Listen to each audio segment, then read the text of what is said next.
Hi police, welcome to முப்படை training academy. So நான் சொன்ன மாதிரி நேற்று சொன்ன மாதிரி இன்னைக்கு பிசி அல்டிமேட் அப்படின்ற ஃபர்ஸ்ட் எபிசோட் 1 வந்திருக்கும். எபிசோட தான் மூவ் பண்ண போகிறோம்.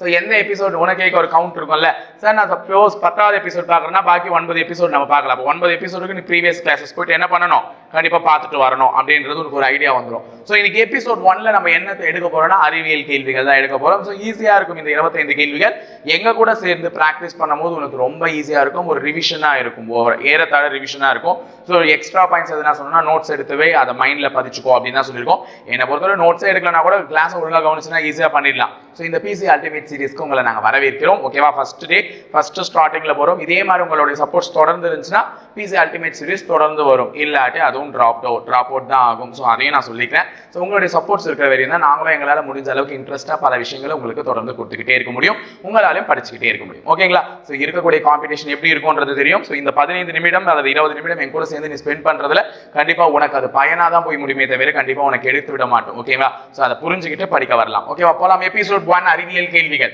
ஸோ முதல் கேள்வி, நீளத்தின் அலகு என்ன அப்படின்னு சொல்லிட்டு கேட்டிருக்காங்க. ஸோ ஆப்ஷன்ஸை பார்த்தோன்னே என் கூடவே சேர்ந்து வேகமா கமெண்ட் செக்ஷன்ஸ்ல கமெண்ட்ஸ் போட்டுட்டே வாங்க. ஏன் அப்படின்னு பாத்தீங்கன்னா ஆப்ஷன்ஸ் உனக்கு தெரியுது, உன்னை நீ டெஸ்ட் பண்ணிக்க போற, உன்னுடைய ரியல் டைம் காம்படிஷனை நீ அந்த கமெண்ட்ஸ்லேயே பார்ப்பா. இவ்வளோ பேருக்கு இவ்வளோ ஆன்சர் தெரிஞ்சிருக்கா அப்படின்னு சொல்லிட்டு. ஸோ நீளம் அப்படின்னா அகலமா இருக்கக்கூடிய ஒன்று நீளத்துல மெஷர் பண்ணுவாங்க. ஸோ இந்த நீளத்தினுடைய அகலம் என்னன்னு பாத்தீங்கன்னா ஏ ஆப்ஷன் மீட்டர் தான். அப்ப கிலோகிராம் எதனுடைய இது நமக்கு தெரியணும்ல. கிலோகிராம் எதற்கு அப்படின்னு பாத்தீங்கன்னா நிறை, மாஸ் அப்படின்னு சொல்லுவாங்க. அந்த மாஸோட நிறையினுடைய அலகு தான் என்ன, கிலோகிராம். அப்ப வினாடி காலம், டைம் அப்படின்னு சொல்றது. ஓகேவா? அப்ப மீட்டர் ஸ்கொயர் ஏரியா, பரப்பளவு. அப்ப எக்ஸ்ட்ராவும் தெரிஞ்சுக்கோ. இதுதான் சரியான விடை. நீளத்தின் அலகு மீட்டர், அதாவது ஸ்மால் எம்ல குறிக்கக்கூடிய இந்த மீட்டர். இப்ப கிலோகிராம் எதுக்கு, மீட்டர் ஸ்கொயர் எதுக்கு, வினாடி எதுக்கு, இதெல்லாம் சைட் பை சைட் தெரிஞ்சுக்கிட்டீங்கன்னா நமக்கு ஈஸியா முடிஞ்சிடும். ஓகேவா? சோ தி நெக்ஸ்ட் क्वेश्चन, ரெண்டாவது கேள்வி. ரெண்டு क्वेश्चनே வைக்கிறேன், எதுக்கும் கூட சேர்ந்து ஆன்சர் பண்ணுவீங்களா யோசிச்சு. ஓகே, பரப்பளவின் அளவு. பரப்பளவுனா இப்பதான் ஏரியான்னு சொன்னேன். ஏரியா, பரப்பளவு, ஏரியா டக்குன்னு சொல்லிட்டு இருப்பீங்களே, கரெக்டா சொல்லுவீங்களே, மீட்டர் ஸ்கொயர். நான் ஏரியா அப்படின்னும் பொழுது எதையும் கண்டுபிடிப்பேன், லென்த் பிரெத், அதாவது நீளம் இன்டூ அகலம். அப்ப இதுக்கு ஒரு எம், இதுக்கு ஒரு எம் இன்டு எம் ஸ்கொயர் அப்படின்ற மாதிரி ஞாபகம் வச்சு. ஓகேவா? சோ இது கன அளவுன்னு சொல்லுவாங்க. என்ன அளவு? கன அளவு, வால்யூம் அப்படின்னு சொல்லுவாங்க. அப்ப வால்யூம்னுடைய அலகு என்னன்னு கேட்டீங்கன்னா மீட்டர் கியூப். ஏன்னா வால்யூம்ல நம்ம லென்த்தும் பார்ப்போம், பிரெத்தும் பார்ப்போம், ஹைட்டும் பார்ப்போம். அப்ப எல்லாத்துக்கும் ஒரு எம் வச்சா கூட மீட்டர் கியூப். அப்ப 2 டைமென்ஷனல்ல வர்றது ஏரியா, பரப்பளவு, அதுக்கு மீட்டர் ஸ்கொயர். வால்யூம், கன அளவுன்றது 3 டைமென்ஷனல் ஃபிகர். அதுக்கு என்ன ஒரு லென்த், பிரெத், ஹைட், அதாவது உயரம், நீளம், அகலம். இந்த மூன்றுமே வர்றதுனால அதுக்கு மீட்டர் கியூப். சோ இதுவும் கேள்வியில கேட்பாங்க. ஏன்னா பொறுத்துக்க வச்சாங்கன்னு வச்சுக்கோங்க, பரப்பளவின் அளவு, கன அளவின் அளவு அப்படின்லாம் வைப்பாங்க, அலகுலாம். சோ மீட்டர் கியூப் எது, கன அளவு, பரப்பளவுக்கு மீட்டர் ஸ்கொயர். Okay, super. அடுத்தது மூணாவது கேள்வி என்ன கேட்டிருக்கேன், ஒரு ஈயின் இயக்கம் அல்லது மக்கள் நெருக்கம் மிகுந்த தெருவில் நடந்து செல்லும் மனிதர்களின் இயக்கத்தை என்னன்னு சொல்லுவாங்க. ஈ வந்து பாத்தீங்கன்னா ஒரே லைன்னா கரெக்டா, எறும்பு வந்து சீரா போகுமா, எறும்பு வந்து அப்படியே ஒரே லைன்ல தான் போகும் சீரா. ஆனா ஈ வந்து இந்த மாதிரி எப்படி வேணாலும் பாத்துல போகும். அப்ப ஈ போறது வந்து ஒரு ஒழுங்கற்ற இயக்கம் தான். ஈ வந்து போறது என்ன, ஒரு ஒழுங்கற்ற இயக்கம். அதே நேரத்துல மக்கள் தொகை நெருக்கம் மிகுந்த தெருவுல நம்மளும் எப்படி நடந்து போக முடியும், கரெக்டா ஒருத்த முன்னாடியே போயிட்டு இருக்க முடியும். இப்படி நான் வருவேன், இப்படி இடிப்பேன், அப்படி இடிப்பேன். அதனால ஒழுங்கற்ற இயக்கம் தான். சோ ஒழுங்கற்ற இயக்கமுக்கு தான் இதெல்லாம் எக்ஸாம்பிள். சோ இது மாதிரி கேள்விகள் நம்மள பின்னி பிணைஞ்சு கூற்றுகள்ல கேட்கலாம். அலைவு இயக்கத்திற்கு எடுத்துக்காட்டு என்னன்னு சொல்லலாம், அலைவு இயக்கம். சோ நான் ஆல்ரெடி சொல்லியிருந்தேன், தனி ஊசல்ன்றது அலைவு இயக்கம், ஒரு அலைவு இயக்கம். அப்ப தனி ஊசலை வந்து என்னன்னு சொல்லலாம், அலைவு இயக்கத்திற்கு ஒரு எடுத்துக்காட்டா சொல்லலாம். அதே மாதிரி தற்சுழற்சி இயக்கம், இது உனக்கான இது. வட்டப்பாதை இயக்கத்துக்கு என்ன சொல்லுவீங்க, வட்டப்பாதை இயக்கத்துக்கு வந்து ஒரு இதை வச்சு நீ சுத்திட்டே இருக்கும் போது அது வட்டப்பாதை இயக்கம். ஒரு உண்டிகோல் வச்சு சுத்திட்டு இருப்ப, அந்த மாதிரி சொல்றான், அதை கூட சொல்லலாம். தற்சுழற்சி இயக்கத்துக்கு எடுத்துக்காட்டு வந்து பூமி தன்னையே தானே சுற்றி கொள்வது. ஓகேவா? அடுத்தது முப்படை பயிற்சி மையத்தின் சார்பாக உனக்கு வெளிக்கூடக்கூடிய இந்த பிசி அல்டிமேட் சீரிஸ்ல உன்னுடைய 4வது கேள்வி, வெப்பநிலையின் அலகு என்ன. ஓகேவா? சோ ஃபாஸ்ட் கமெண்ட் பண்ணிக்கிட்டே இருங்க, உன்னுடைய காம்படிஷன் உனக்கு தெரியும், ஆன்சர் உனக்கு தெரியணும். சோ வெப்பநிலையின் அலகு, வெப்பநிலை என்றாலே டெம்பரேச்சரை வந்து டிகிரி செல்சியஸ்ல மெஷர் பண்ணலாம், ஃபாரன்ஹீட்ல மெஷர் பண்ணலாம், கெல்வின்ல மெஷர் பண்ணலாம். ஆனா ஒரிஜினலா அலகுன்னு எதை சொல்லுவோம்? கெல்வின் தான் சொல்லுவோம். அப்போ வெப்பநிலை கெல்வின். ஓகேவா? Kelvin K. இத கூட வந்து தெரிஞ்சு வச்சுக்கோங்க. சுருக்கமான கூட கொடுக்கலாம். நாளைக்கு பொறுத்துக்கு கொடுக்கும்போது வெப்பநிலை கே அப்படின்னு கொடுத்தா கெல்வின்னு புரிஞ்சுக்கோங்க. அப்போ ஜூல் இருக்குல்ல, ஜூல் எதனுடைய அலகு? வெப்பத்தின் அலகு. ஜூல் எதனுடைய அலகு? வெப்பத்தின் அலகு. அப்ப வெப்பநிலையின் அலகு டெம்பரேச்சர், வெப்பத்தின் அலகு ஜூல். ஓகேவா? உன்னுடைய 5வது கேள்வி. வாங்க வாங்க வாங்க சீக்கிரம் போலாம். ஃபாஸ்ட். தங்கு தடையின்றி தொங்கவிடப்பட்ட காந்தம் எப்பொழுதுமே டேஷ் திசையில் தான் இருக்கும்.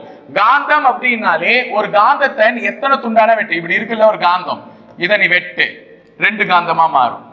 சோ எப்பவுமே ஒரு காந்தத்துக்கு என்னென்னலாம் இருக்கும்னு பாத்தீங்கன்னா north pole south pole, north pole south pole. அப்ப நார்த் சவுத்துன்னு வெட்ட வெட்ட மாறிக்கிட்டே இருக்கும். அப்ப வடக்கு தெற்கு. அப்ப ஒரு காந்தத்தை நிக்க வச்சனா அது வடக்கு தெற்காதான் நிக்குமே. அப்ப அதை வச்சுதான் என்னெல்லாம் யூஸ் பண்றாங்க மாலுமிகள், அவங்க எல்லாம் வந்து என்ன பண்ணுவாங்கன்னா எங்கன்னா போகும்போது திசைகள் தெரியவில்லை என்றால் அதுக்கு பயன்படுத்துறதுக்கு காந்த மேக்னெட்டிக் காம்பஸ் யூஸ் பண்ணுவாங்க. சோ அப்போ ஒரு காந்தம் எப்பவுமே எந்த ஒரு திசையை நோக்கி நிற்கும்? வடக்குக்கும் தெற்குக்கும் நோக்கி தான் நிற்கும். அதனாலதான் மேக்னெட்டிக் காம்பஸ் இப்படி நான் எங்க இருக்கிறேன் எனக்கு தெரியலன்னா அந்த மேக்னெட்டிக் காம்பஸ் எடுத்து வச்சா அது வடக்கு பார்த்து நிற்கும். ஓ இந்த திசை வடக்கு, இது கிழக்கு, இது மேற்கு, பின்னாடி போறது தெற்குன்னு முடிவு பண்ணிப்பேன். அப்ப காந்தத்தின் திசை வந்து வடக்கு தெற்கு. ஓகே, 6வது கொஸ்டின்.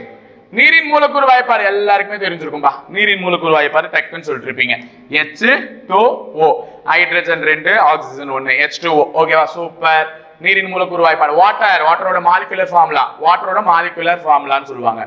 உலக நீர் தினம், நீர் தினம் ஃபர்ஸ்ட் 2 வரும். அதாவது ஆக்சுவலா மார்ச் மாசம் வரும் தெரியும். இங்க பாருங்க செப்டம்பர் அக்டோபர் இல்லன்றதை ஒமிட் பண்ணிடலாம். ஆனா மார்ச்ல 2 டேட் இருக்கு, 21 22 21 அப்படின்னு பார்த்தா தண்ணீர் சி மார்ச் 22. அப்ப 22ஆம் தேதி தான் உலக நீர் தினம் அனுசரிக்கப்படுகிறது. அப்ப 21ஆம் தேதி வந்து காடுகள் தினம்னு சொல்லலாம். ஃபாரஸ்ட் டேன்னு ஒன்று இருக்கும். இன்னொன்று சிட்டுக்குருவிகள் தினம் கூட இது பக்கத்துல இல்லாம வரும், அதுவும் பார்த்து வச்சுக்கோங்க. ஓகேவா? ஓகே, மார்ச் 22 நமக்கு என்ன? உலக நீர் தினம். ஓகே, அடுத்தது ஜிப்சத்தின் வாய்ப்பாடு. ஜிப்சத்தின் வாய்ப்பாடு. ஜிப்சம்னா என்ன? முதல்ல ஜிப்சம் எதுக்கு பயன்படுது? ஜிப்சம் வந்து சிமெண்ட்ல கலப்பாங்க பெரும்பாலும். எதுக்கு அப்படி அதுன்றத கமெண்ட் பாக்ஸ்ல கமெண்ட் பண்ணுங்க மறக்காம. ஜிப்சத்தை எதுக்கு சிமெண்ட்ல கலக்குறாங்க அதை கமெண்ட் பாக்ஸ்ல கமெண்ட் பண்ணுங்க. சோ ஜிப்சத்தினுடைய வாய்ப்பாடு கெமிக்கல் ஃபார்முலா ஃபார் ஜிப்சம் வந்து CaSO4.2H2O. அதாவது கால்சியம் சல்ஃபேட் டைஹைட்ரேட் அப்படின்னு சொல்லுவாங்க. Calcium sulphate டைஹைட்ரேட்னு. சோ இதுக்கே வந்து பிளாஸ்டர் ஆஃப் பாரிஸ், பாரிஸ் சாந்தா, பாரிஸ் சாந்தா எனக்கு தெரியல தமிழ்ல எக்ஸாக்ட்டா. பிளாஸ்டர் ஆஃப் பாரிஸ்னு ஒன்று வைப்பாங்க. அதோட கெமிக்கல் ஃபார்முலா சேம் இதே தான், டிட்டோ. CaSO4.5H2O. அரை இங்க 2 போட்டிருந்தா ஜிப்சம், இதே இடத்துல 0.5 போட்டிருந்தா அது என்னென்ன? பாரிஸ் சாந்து. இது பிளாஸ்டர் ஆஃப் பாரிஸ். அப்ப இது வந்து கால்சியம் சல்ஃபேட் ஹெமிஹைட்ரேட், ஹெமிஹைட்ரேட்னு சொல்லுவாங்க. இது கால்சியம் சல்ஃபேட் டைஹைட்ரேட், டைனாலே 2, சோ டைஹைட்ரேட். இது கால்சியம் சல்ஃபேட் ஹெமிஹைட்ரேட் அப்படின்னு சொல்லுவாங்க. சோ ஈஸி தானே இது. இது 2 ஒரே क्वेश्चनல டபுள் டமாக்கா 2 மார்க் அடிச்சிருக்கோம். ஓகே, அடுத்தது கீழ்கண்டவற்றுள் தவறானது எது? தவறு எது? தாவர உண்ணிகள், பசு, மான், ஆடு. ஆமா, எல்லாமே தாவரத்தை தான் நம்ம சாப்பிடுறோம். ஏன்னா அதுங்கள என்ன நான்வெஜ் அடிச்சு தந்துமா? இல்ல. தாவர உண்ணிகள் பசு, மான், ஆடு. ஊன் உண்ணிகள், ஊன்னா நான்வெஜ் சாப்பிடுறது. சிங்கம், புலி, தவளை. தவளை எங்க சார் நான்வெஜ் சாப்பிடுறதுன்னா தவளை அதெல்லாம் பிடிச்சதா சாப்பிடும். ஸோ அதெல்லாம் நான்வெஜ் தான். ஓகேவா? ஸோ அப்போ ஒரு உயிரை கொள்வது. ஓகே, அனைத்துண்ணிகள் எல்லாமே வெஜ்ஜா இருந்தாலும் சரி, நான்வெஜ்ஜா இருந்தாலும் சரி, காகமும் சரி, மனிதனும் சரி, நம்ம எல்லாம் இறங்குதான் எக்ஸாம்பிள் அனைத்துண்ணிகள். ஸோ இதுவும் கரெக்ட், இதுவும் கரெக்ட், இதுவும் கரெக்ட். இது மூணுமே கரெக்ட் ஆனதுனால கண்டிப்பா இதுதான் தப்பு. சிதைப்பவைகள், எரியும் ஆந்தையும் சிதைப்பவைகள் இல்ல. சிதைப்பவைகளுக்கு உதாரணம் என்னன்றத இப்ப நீங்க கமெண்ட் பாக்ஸ்ல கமெண்ட் போட போறீங்க. ஓகேவா? சிதைப்பவைகளுக்கு எது உதாரணம்? அப்ப கீழ்கண்டவற்றுள் தவறானது டி ஆப்ஷன் தான். ஓகேவா? அடுத்தது உலக உணவு தினம். உலக உணவு தினம், உணவு உணவு உணவு சாப்பாடு. Again March 22. மார்ச் 22 என்ன தினம் நம்ம பார்த்தோம்? நீர் தினம். அப்ப மார்ச் மாசம் தண்ணி குடிச்சா எந்த மாசம் சோறு தின்னுவேன்? உலக உணவு தினம் அக்டோபர் 16. அப்ப அக்டோபர் 16 தான் என்ன? உலக உணவு தினம். 16 பெற்று பெருவாழ்வு வாழ்க. சாப்பாடு போட்டா என்ன சொல்லுவீங்க? 16 பெற்று பெருவாழ்வு வாழ்க நீங்க அப்படின்னு சொல்லுவீங்களே. அப்ப சாப்பாடு போடுறவங்களுக்கு 16 பெற்று பெருவாழ்வு வாழ்க. அப்போ 16 அக்டோபர் 16 தான் உலக உணவு தினம். அக்டோபர் 16. Okay, October 2 தெரிஞ்சுக்குமா? அக்டோபர் 2 வந்து அவர்கள் இந்தியாவின் தேச தந்தை என்று அழைக்கப்படும் காந்தி அவர்கள் பிறந்த நாள். அவருடைய பிறந்த நாள் தான் என்னன்னு சொல்லுவாங்கன்னு பாத்தீங்கன்னா உலக அஹிம்சை தினம். உலக அஹிம்சை தினம். அதே அக்டோபர் 2ஆம் தேதி தான் கர்ம வீரர் காமராஜர் அவர்கள் மறைந்த தினம். ஓகேவா? சோ உலக அஹிம்சை தினம். காந்தி அவர்கள் non violence day, international non violence day, அதாவது சர்வதேச அஹிம்சை தினம். உலகம் கூட சொல்ல மாட்டாங்க, சர்வதேச அஹிம்சை தினம். அடுத்தது உலக அளவில் கனிகள் மற்றும் காய்கறிகள் உற்பத்தியில் இந்தியாவின் இடம். இது நிறைய கேட்டிருக்காங்க எக்ஸாம்பிள். ஓகேவா? உலக அளவில் வந்து கனிகள் மற்றும் காய்கறிகள் உற்பத்தியில இந்தியாவினுடைய இடம் என்னன்னு கேட்டீங்கன்னா 2வது இடம். நம்ம தான் வந்து காய்கறி உற்பத்தியிலும் கனிகள் உற்பத்தியிலும் மிகச்சிறந்த ஆக பொருந்தவர்களாக இருக்கிறோம். 2வது இடத்தை பெற்று இருக்கிறோம். ஓகே, அடுத்தது பின்வருவனவற்றுள் எது வைட்டமின் சி குறைபாட்டை போக்குகிறது? வைட்டமின் சி குறைபாடு எல்லாருக்குமே தெரியும். விட்டமின் சி இருக்கணும்னா அது கண்டிப்பா எதுல இருக்கும்னு சொல்லிட்டு நம்ம ஸ்கூல் டேஸ்ல நம்ம வெளியில வைக்கிற கடையில வாங்கி சாப்பிட்டதுல இருந்தே தெரியும். நெல்லிக்கால தான் விட்டமின் சி அதிகமா இருக்குன்னு சொல்லிட்டு எல்லாருக்குமே தெரியும். ஸோ விட்டமின் சி வந்து நெல்லிக்கால இருக்கும். ஸோ வாங்கி சாப்பிடுங்கன்னு சொல்லி நம்மளை வளர்த்துருப்பாங்க. அப்ப நெல்லிக்கனி தான் வைட்டமின் சி குறைபாட்டை போக்க எளிதில் பயன்படுது. Okay, super. அடுத்தது மின்னோட்டத்தின் அளவை அளவிடும் கருவி. மின்னோட்டம்னாலே கரண்ட். கரண்ட்டை வந்து எது மூலமா மெஷர் பண்ணுவாங்க அப்படின்னு கேட்டாங்கன்னா அம்மீட்டர். ஏன்னா கரண்ட்டினுடைய யூனிட் என்ன? ஆம்பியர். ஆம்பியர் அப்படின்னு சொல்லுவாங்க தமிழ்ல. கரண்ட்டினுடைய யூனிட் வந்து எத்தனை ஆம்ஸ் போகுதுன்னு சொல்லிட்டு ஆம். அதனால அம்மீட்டர்ல தான் கரண்ட் வந்து என்ன பண்ணுவாங்க? மெஷர் பண்ணுவாங்க. அப்போ வோல்ட் மீட்டர்ல மின்னழுத்தம். ஓகேவா? மின்கலன்னா செல்லுமா, அது தேவையில்லை. ஓகேவா? அப்போ அதுக்கு ஆன்சர் என்ன? அம்மீட்டர். அடுத்தது வேதியாற்றலை மின்னாற்றலாக மாற்றும் சாதனம். ஃபாஸ்ட். வேதியாற்றலை மின்னாற்றலாக மாற்றும் சாதனம். வேதியாற்றல்னா என்னன்னு தெரியும்? கெமிக்கல். வேதியாற்றல்னா என்னமா? Chemical energy. வேதியாற்றல்னா என்ன? Chemical energy. அந்த கெமிக்கல் எனர்ஜியை வந்து எலக்ட்ரிக்கல் எனர்ஜியா எது மாற்றும்? எலக்ட்ரிக்கல்னா மின்னாற்றல். ஓகேவா? Chemical energy converted into electrical energy. மின்னாற்றல், வேதியாற்றலை மின்னாற்றலாக மாற்றும். அப்ப செல்லு, பேட்டரி, இந்த மாதிரிலாம் சொல்லுவீங்க. ஓகேவா? இதெல்லாம் வந்து ஒரு வேதி பொருட்களால் ஆனது. இந்த வேதி பொருட்களால் ஆன அந்த ஒரு டிவைஸ் தான் என்ன பண்ணணும்னு பாத்தீங்கன்னா எதுவா மாத்தி கொடுக்கும்? வேதி பொருட்களான இதுதான் கெமிக்கல் எனர்ஜியை வந்து எலக்ட்ரிக்கல் எனர்ஜி. செல்லுக்குள்ள பவுடர் மாதிரிலாம் இருக்கும், பார்த்துருப்பீங்க. அப்ப அந்த வேதி பொருட்கள் எலக்ட்ரிக்கல் எனர்ஜி ப்ரொடியூஸ் பண்றதுனால வேதியாற்றலை மின்னாற்றலாக மாற்றக்கூடியது மின்கலன். மின்கலன்னா தான் என்ன? செல்லு. சூரிய மின்கலன், சோலார் எனர்ஜி. சோலார் செல்லுன்னு ஒண்ணு இருக்கும், சூரிய மின்கலன். இது என்ன பண்ணுதுன்னா சூரிய ஆற்றலை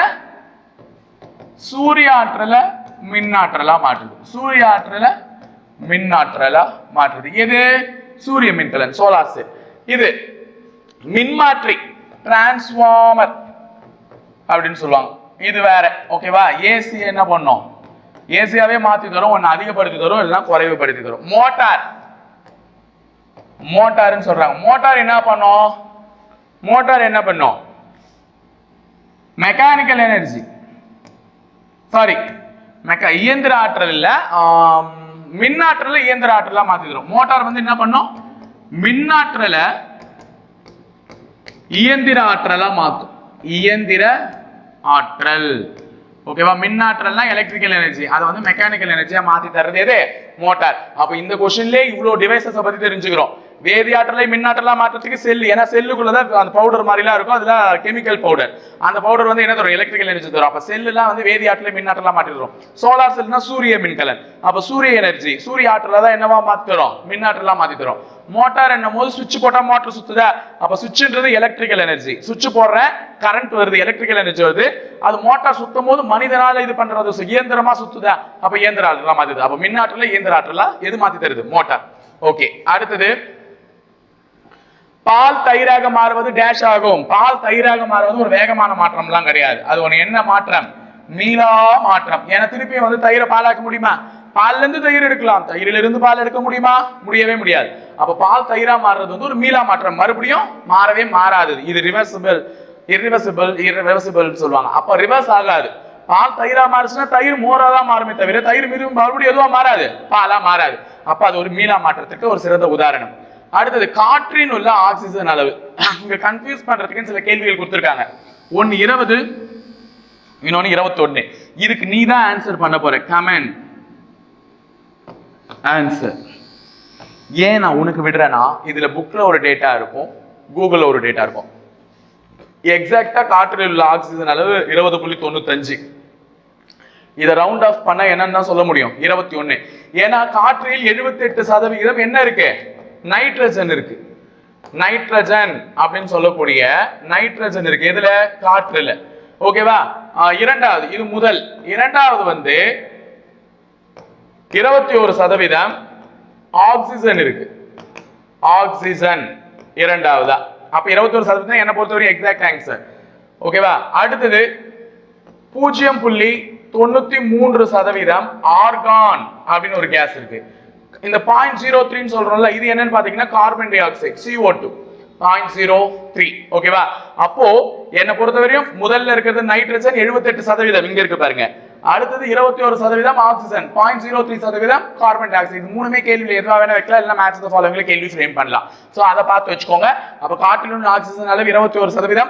ஆனா நீயும் எனக்கு ஆன்சர் பண்ணு, ஏன்னா புக்ல நீங்க வந்து பாரவார் படிச்சிருப்பீங்களா அப்படின்னு சொல்லிட்டு. அடுத்தது மனித உடலில் உள்ள செல்களின் எண்ணிக்கை. அப்போ ஹியூமன் பாடியில எவ்வளவு செல் கவுண்ட் இருக்கும்? செல் வந்து எவ்வளவு இருக்கும் அப்படின்னு பாத்தீங்கன்னா 30 ட்ரில்லியன். எவ்வளோ? 30 ட்ரில்லியன். நீங்க சொல்லுவீங்கல்ல சார் பில்லியன்னாலே எனக்கு என்ன தெரியாது, ட்ரில்லியன்றீங்களா? ட்ரில்லியன் அப்படின்னா 8, 12, 13 பூஜ்ஜியம் கிட்டத்தட்ட. அப்போ 0 0 0 0 0 0 0 0 0 0 0 0 0 13 வரும். அப்போ மேல 13 அடுக்கு எதுவோ அதுதான் 3.7 × 10⁻13. அதுதான் வந்து ஆன்சர். ஓகேவா? அப்போ 30 ட்ரில்லியன் அளவு இருக்கு மனித உடலில் உள்ள செல்களின் எண்ணிக்கை. அப்போ 3.7 × 10⁻13. ஓகேவா? அடுத்தது செல்லின் ஆற்றல் மையம். ரொம்ப ரொம்ப முக்கியமான கொஸ்டின், எல்லாருக்குமே தெரிஞ்ச ஒரு கொஸ்டின், மைட்டோகாண்ட்ரியா. அப்ப செல்லினுடைய ஆற்றல் மையம் எங்க வந்து செல்லுக்கு எனர்ஜி வந்து அதிகமா கொடுக்குறாங்க, செல்லுக்கு எங்க இருந்து எனர்ஜி எல்லாம் வருதுன்னா மைட்டோகாண்ட்ரியா தான். சோ ஆன்சர் வந்து மைட்டோகாண்ட்ரியா. ரொம்ப முக்கியமான கொஸ்டினும் கூட. அடுத்து இந்த கேள்விக்கு நீங்க பதில் சொல்லுவே. ஒரு மனிதனின் சராசரி நாடி துடிப்பு ஒரு நிமிடத்தில் டேஷ் வரை இருக்கும் அப்படின்னு கேக்குறாங்க. அதாவது மூச்சு நாடி துடிப்பு எவ்வளவுல இருந்து எவ்வளவுக்குள்ள இருக்கும்னா 72ல இருந்து 80க்குள்ள கண்டிப்பா இருக்கணும் ஒரு மனிதனுடைய சராசரி. சராசரி ஆவரேஜா நாடி துடிப்பு இவ்வளவு இருக்கணும். சோ ஆன்சர் வந்து அப்ப 72ல இருந்து 80 தான். இன்னும் 6 கேள்விகள், வேகமா முடிக்கலாம் வாங்க. அடுத்தது உலகின் மிக நீளமான நதி என்று அழைக்கப்படக்கூடிய நதி என்ன? நைல் நதி. எல்லாருக்குமே தெரிஞ்ச ஒரு விஷயம் தான். உலகின் மிக நீளமான நதி என்று அழைக்கக்கூடிய நதி நைல் நதி. இதனுடைய லென்த், நீளம் இருக்குல்ல, நீளம் அது என்னன்றதை கமெண்ட் பண்ண போறீங்க. நீளம் என்னன்றதை கமெண்ட் பண்ணுங்க. எத்தனை பேருக்கு தெரிஞ்சிருக்குன்னு பார்க்கலாம். ஸோ தெரியாதவர்கள் அதை பார்த்து தெரிந்து கொள்ளுங்க. இதனுடைய லென்த், நீளம் எவ்வளவு இருக்கு, அந்த நதியினுடைய நீளத்தை கமெண்ட் பண்ணுங்க. நாளைக்கு அது கூட கேள்வியா வர்றதுக்கு வாய்ப்புகள் இருக்கு. படிக்க வைக்கிறேன், படிங்க. பூமியின் மொத்த ஒளிச்சேர்க்கையில் சுமார் -% கடல்வாழ் தாவரங்களில் நடைபெறுகிறது. அப்போ நிலவாழ் தாவரங்கள், கடல்வாழ் தாவரங்கள் இருக்கு. இப்ப நம்ம நிலத்துல பார்க்கக்கூடிய தாவரங்கள்ல நிலவாழ் தாவரங்கள், கடல்ல வாழக்கூடிய அந்த பவளப்பாறைகள் முதற்கொண்டு எல்லாமே அந்த கோரல் ரீஃப்ஸ் எல்லாமே எதுலதான் சேரும்? கடல்வாழ் தாவரங்கள் தான். அப்போ ஒளிச்சேர்க்கை என்பது சூரியனிடத்திலிருந்து நடைபெறக்கூடிய ஒரு நிகழ்வு பிளான்ஸ்ல. அப்ப அதுல எத்தனை சதவீதம் கடல்வாழ் தாவரங்களில் நடைபெறுகிறது? நிலவாழ் தாவரங்கள் கேட்கல, கடல்ல இருக்கிறது. சோ எத்தனைன்னு பாத்தீங்கன்னா 40% தான் என்ன கடல்வாழ் தாவரங்கள்ல நடக்கக்கூடிய ஒளி சேர்க்கை. அடுத்தது சரியாக பொருந்தியுள்ளது எதுன்னு கேக்குறாங்க. சரியாக பொருந்தியுள்ளது விட்டமின் ஏ. ஸ்கர்வியா கிடையாது. ஸ்கர்வி எதுமா? Vitamin C. அப்ப இது தவறா பொருந்தி இருக்கு. விட்டமின் சி மாலைக்கண் நோயா? இல்ல. விட்டமின் ஏ தான் மாலைக்கண் நோய். அப்ப இதுவும் இல்ல. விட்டமின் இ ரிக்கெட்ஸா? இல்ல. விட்டமின் டி தான் ரிக்கெட்ஸ் நோய். அப்ப இதுவும் தவறா இருக்கு. அப்ப விட்டமின் பி பெரி பெரி சரியாக பொருந்தியுள்ளது. விட்டமின் பி பெரி பெரி. ஓகேவா? சோ அடுத்த கேள்வி, இரும்பு சத்து குறைபாட்டினால் வரும் நோய். இரும்பு சத்து குறைபாட்டினால், இரும்பு Fe குறைபாட்டினால் வரக்கூடிய நோய் என்னன்னு பாத்தீங்கன்னா ரத்த சோகை. ஏன்னா ரத்தத்துலதான் ஹீமோகுளோபின் இருக்கு. எல்லாருக்குமே தெரியும் ரத்தத்துலதான் ஹீமோகுளோபின். நான் ஆல்ரெடி அலோகம் மற்றும் உலோகம் கிளாஸ் எடுக்கும் போது ஹீமோகுளோபின்ல எது அதிகமா இருக்குன்னு சொன்னேன்? இரும்பு தான் அதிகமா இருக்குன்னு சொன்னேன், Fe. அப்போ இரும்பு சத்து குறைபாட்டினால் ரத்தத்துலதான சோகை, ரத்த சோகை தான் ஏற்படும். சோ ரத்த சோகை, ரத்தம் கம்மியா இருக்கும். முதல் கணினி அறிமுகம் செய்யப்பட்ட ஆண்டு ஈஸியா ஞாபகம் வச்சுக்கோங்க. கணினி, முதல் கணினி அறிமுகம் செய்யப்பட்ட ஆண்டு 1946. நமக்கு சுதந்திரம் கிடைச்சது 1947. அப்ப அதுக்கு ஒரு வருஷம் முன்னாடி தான் என்ன பண்ணிருக்காங்க? கணினியை கண்டுபிடிச்சிருக்காங்க. அப்ப நமக்கு சுதந்திரம் கிடைக்கிறதுக்கு முன்னாடி தான் கணினி. யார் இன்வென்ட் பண்ணது, யார் கண்டுபிடிச்சது? Charles Babbage. அப்படின்னு சொல்லுவாங்க. Charles Babbage. ஸோ பாதி இங்கிலீஷ் பாதி தமிழ்ல வந்துருச்சுங்க, சாரி. ஓகேவா, சார்லஸ் பாபேஜ் தான் கண்டுபிடிச்சது. அடுத்து, தாவரங்களில் வாயு பரிமாற்றம் நடைபெறும் இடம். Last and final question of this PC ultimates episode 1 அப்படின்னு பார்க்கும்போது தாவரங்களில் வாயு பரிமாற்றம் எதன் மூலம் நடக்கும்? அப்போ ஒரு செடி எடுத்துக்கிட்டீங்கன்னா அந்த செடியில இது இருக்கும், இது வழியா வாயு பரிமாற்றம். அதாவது வந்து பகல் நேரத்துல என்னமா பண்ணும், கார்பன் டை ஆக்சைடை சுவாசிச்சு ஆக்சிஜனை வெளியே தள்ளும். இரவு நேரங்கள்ல ஆக்சிஜனை சுவாசிச்சு கார்பன் டை ஆக்சைடை வெளியே தள்ளும். இந்த மாதிரி வாயு பரிமாற்றம் தாவரங்கள்ல எங்க நடக்கும்னு பாத்தீங்கன்னா இலைகளில் உள்ள துளைகள், இலைத்துளை மூலமா தான் நடக்கும். ஸோ ஆன்சர் வந்து இலைத்துளை. அப்ப தாவரங்களில் வாயு பரிமாற்றம் நடைபெறும் இடம் வந்து முக்கியமான ஒரு கொஸ்டின், இலைத்துளை. அப்ப பிசி அல்டிமேட் சீரிஸோட எபிசோட் 1 வெற்றிகரமா நிறைவு பெற்றது. ஸோ எபிசோட் 1 பிடிச்சிருக்கும்னு நினைக்கிறேன். தொடர்ந்து ஃபாலோ பண்ணிட்டே வாங்க. நான் மட்டும் இல்லை, நிறைய ஸ்டெப்ஸ் கலந்து தான் உனக்கு கிளாஸ் எடுப்போம். எனக்கு என் மூஞ்சியே பார்த்து ரொம்ப உனக்கு போர் அடிச்சிடும், அதனால தான். ஸோ எல்லாருமே கலந்து தான் கிளாஸ் எடுப்போம். டோன்ட் வெரி, நல்லபடியா படிங்க. எங்களுடைய சீரிஸ் இந்த 10 20 நிமிஷம் என் கூட ஸ்பெண்ட் பண்றதுனால கண்டிப்பா உனக்கு லாபமே தவிர நஷ்டம் என்பது எப்பொழுதும் இல்லை. அதை நல்லா நினைவில் கொண்டுட்டு இன்னும் கட் ஆஃப் வந்து 60 தான், 60க்கு மேலதான் கட் ஆஃபே பிசி எக்ஸாம்ல அப்படின்ற ஒரு ஞாபகத்தோட படிங்க. இது ஸ்ட்ரிக்ட்லி ஃபார் காவலர்கள் மட்டும்தான், வேற யாரும் வர தேவையில்லை. ஸோ காவலர் ஆகணும், நான் காவலர் ஆகணும்ன்ற வெறியோடு இருக்கிறவங்க மட்டும்தான் இந்த சீரிஸ்ல நீங்க பங்கேற்றுக்கணும். ஸோ இந்த பிசி அல்டிமேட் சீரிஸோட எபிசோட் 2க்காக வெயிட் பண்ணிட்டே இருங்க. தொடர்ந்து வந்து உங்களை நாங்க பாக்குறோம். All the very best. Thank you.